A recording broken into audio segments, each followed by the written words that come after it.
به تعداد 40 تن سرباز نظامی از مرکز تعلیم قماندانی امنیه غزنی فارغ شدند.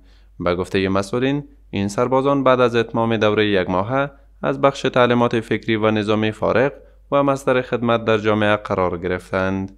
آنان میگویند این تعلیمات در بخش برخورد مسلکی نیروهای نظامی رول مهم خواهند داشت. دا مجاهدین مبارکان چې دلته څونه ستړیاوې ګاللې دي دا هېرې نه کړي او دا د خپل نور ملګرو سره مقرر تکرارا سبق وګرځوي.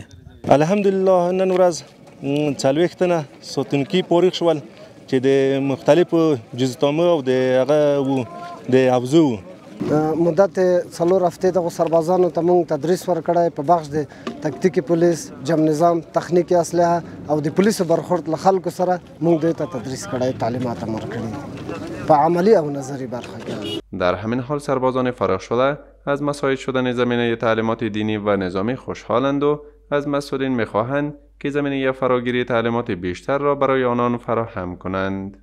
الحمدلله موږ ته د نظامی برخه کې پوره د استادانو ډېر کوششونه موږ سره وکړل او په یوه میاشت کې موږ الحمدلله ډېر څه مو زده کړل او موږ په نظامي بخش په سلاو کې او همدغسې د ګزمه او د پیرو په هر څه چک پوینټونو کې موږ ډېر بلد شولو. الحمدلله بیخي زیات خوشحاله یو.